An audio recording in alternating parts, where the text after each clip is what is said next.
जय हिंद। क्रांति की दुनिया में एक ऐसा नाम जो किसी को क्या मालूम था कि आने वाले कुछ ही सालों में ये नाम इतिहास के पन्नों में सुनहरे अक्षरों से लिखा जाएगा।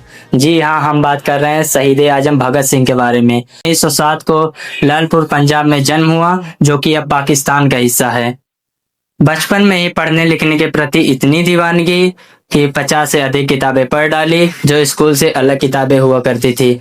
जिस उम्र में बच्चे किताबों के साथ कतराते हैं, उसी उम्र में पहुंचकर भगत सिंह किताबों के साथ इश्क लड़ाते हैं।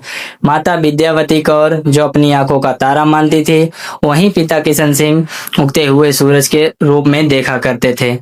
महेश 11 साल के थे जब जलियांवाला बाग में 13 अप्रैल 1919 को जनरल डायर ने निहत्थे और बेकसूर लोगों को गोली मारने का आदेश दिया।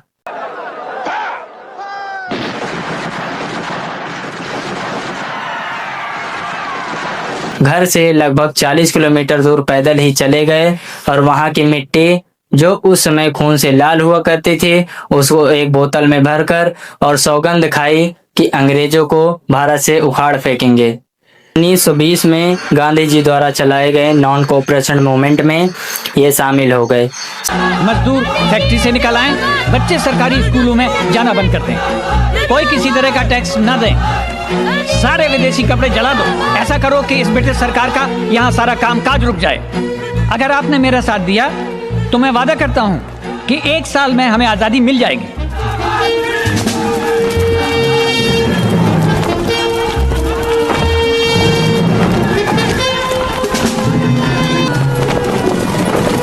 सफल चल रहे इस आंदोलन में लगभग 2 साल बाद चौरी चौरा नामक एक जगह पर प्रदर्शनकारियों द्वारा थाने में आग लगाने और 20 से अधिक पुलिसकर्मियों की मौत के बाद गांधी जी ने असहयोग आंदोलन को वापस ले लिया, जिस वजह से भगत सिंह ने अपने विचारों को दूसरी तरफ मोड़ दिया। लेखन कला में माहिर भगत सिंह कार्ल मार्क्स व लेनिन से काफी प्रभावित थे। कहते हैं भगत सिंह नास्तिक थे, लेकिन गुरु गोविंद सिंह को अपना आदर्श मानते थे। माँ जो हमेशा कहती रहती कि बेटा शादी कर ले, लेकिन भगत सिंह ने भी अपनी माँ से कह दिया कि माँ सिर्फ आज़ादी ही मेरी दुल्हन होगी। उन दिनों ये सोशल रिफॉर्मर हुआ करते थे। इन्होंने HRA को HSRA कर दिया। 1928 में साइमन गो बैक का नारा लगा रहे प्रदर्शनकारियों में लाला लाजपत राय को पुलिस ने इतना पीटा कि घायल होने के बाद कुछ दिनों बाद उनकी मृत्यु हो गई, जिसका बदला लेने के लिए भगत सिंह और उनके साथियों ने ठानी, जिस कारण से पुलिस कप्तान सॉन्डर्स की गोली मारकर उन्होंने हत्या कर दी। 1929 में पब्लिक सेफ्टी बिल पास होने के विरोध में भगत सिंह और बटुकेश्वर दत्त द्वारा सेंट्रल लेजिस्लेटिव असेंबली में बम फेंका गया और लिखे हुए पर्चों के द्वारा उनका यह संदेश दिया गया कि उनका मकसद किसी की जान लेना नहीं, बल्कि बहरे कानों तक अपनी आवाज़ को पहुंचाना है। कोर्ट में मुकदमा चला और भगत सिंह को जेल भेज दिया गया। बाकी कैदियों से अलग बर्ताव के कारण भगत सिंह और उनके कुछ साथी भूख हड़ताल पर चले गए। लंबे समय से चल रहे इस भूख हड़ताल में अंग्रेजी हुकूमत को घुटने टेकने पड़े और भगत सिंह उनके साथियों की बात माननी पड़ी। जेल के अंदर रहते हुए भगत सिंह ने पूर्ण स्वराज का नारा दिया, जिससे अंग्रेजी हुकूमत तिलमिला उठी।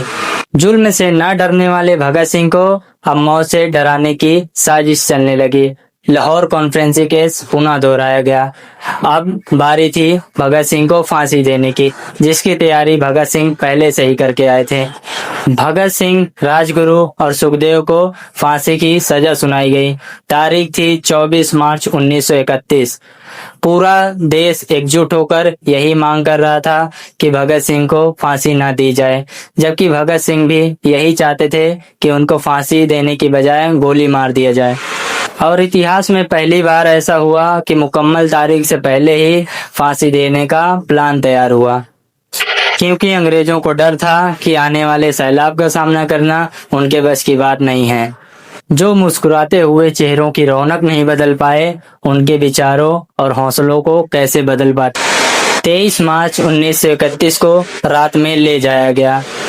भगत सिंह जो कुछ पल पहले बैठकर लेनिन की बायोग्राफी पढ़ रहे थे, अब वे फांसी के फंदे को चूम रहे थे। भगत सिंह, सुखदेव और राजगुरु को फांसी दे दी गई। नमन है माँ भारती के ऐसे वीर सपूतों को जो इस मिट्टी के खातिर हंसते हंसते फांसी के फंदे पर झूल गए।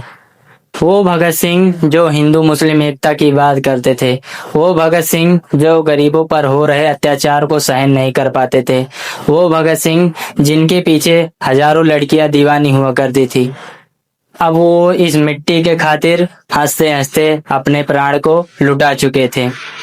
उनके द्वारा गाया गया ये गीत, कभी वो दिन भी आएगा जब आजाद होंगे हम, ये अपनी ही जमी होगी, ये अपना ही आसमां होगा। इंकलाब जिंदाबाद। जय हिंद।